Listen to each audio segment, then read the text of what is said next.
can hear me fine through the microphone. This is a story that I've been working on for the past couple of months. I've worked on it a few times.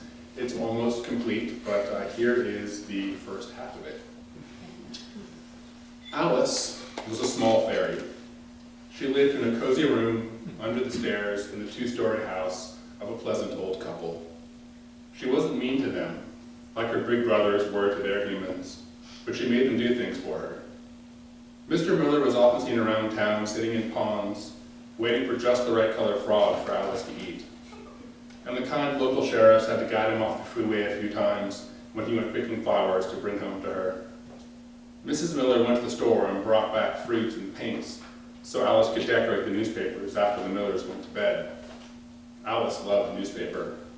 It was full of pictures, and it reminded her of the forest where she used to live. She made the Millers subscribe to so many that a ream of ink and wood pulp the size of a small dog was tossed on the doorstep and stuffed into the mailbox every day. They were like the detritus and leavings of the trees on the forest floor, except newspapers and magazines were the detritus and leavings of the big thought machine that most humans let run their lives. The thought machine told all the humans to use their powers to split the world and themselves into tiny, impotent bits. Alice made sure that the Millers thought her thoughts, which were better and safer. Alice thought that she and the Millers lived well together, her hidden in her room under the stairs, and they with their dry bed upstairs. The only problems came when the Millers' grown children visited. Jenna, the youngest, tried to cancel the newspapers, and she always threw away all the fruit. Margaret, the oldest, mercilessly killed all the flies that had moved in, and then murdered the invisibles that lived on the countertops and on the floor with her sprays.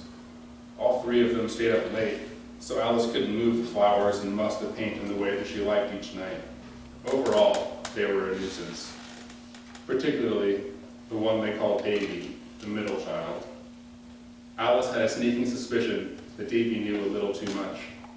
He worked for the kind local sheriffs, but some school far away had taught him how to quiz his parents on the activities that Alice made them do.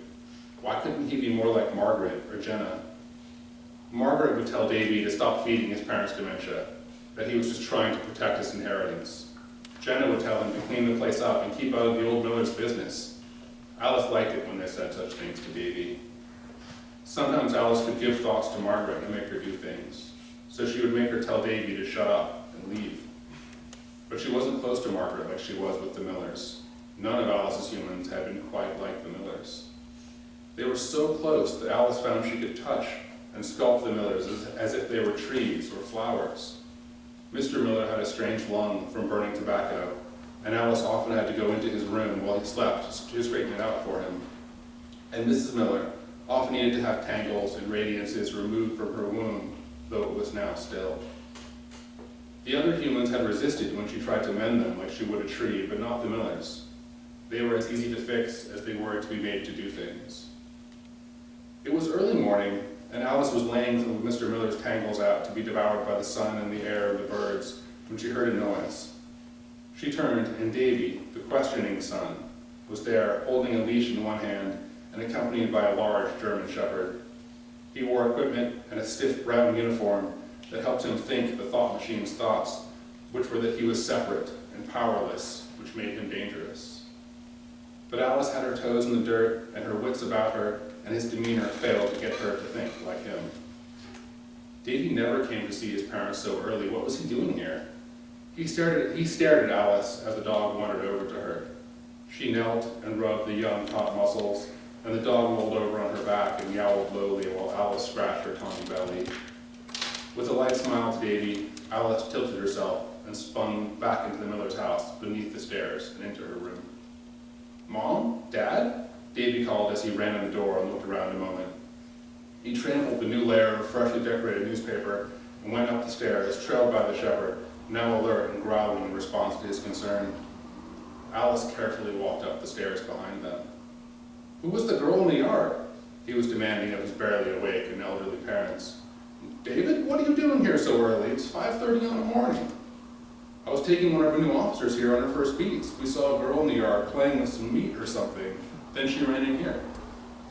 "I don't know what you're talking about. You know it's just your father and I here." Alice slowly crept down the hall. The shepherd wandered out of the bedroom up to her, seeking another scratch. "You're scaring your mother. What girl? In here? What did she look like?" "She was beautiful.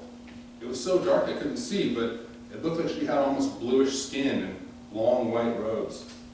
As Davy stood in the doorway of his parents' bedroom, Alice crept up behind him and tangled his heart before patting the dog quickly and stealing away down through the stairs into her room.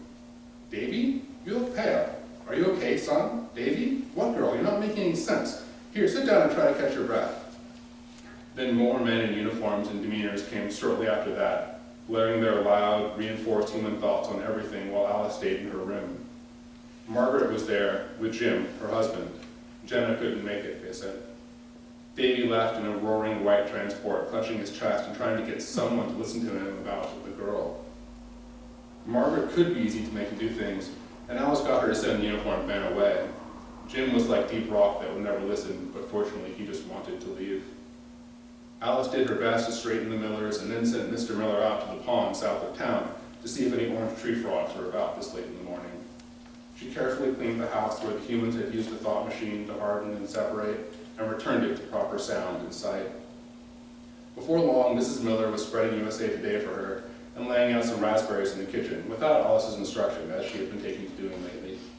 It was getting late in the year, and Alice wanted to have some more flies move in before they all bedded down for the winter.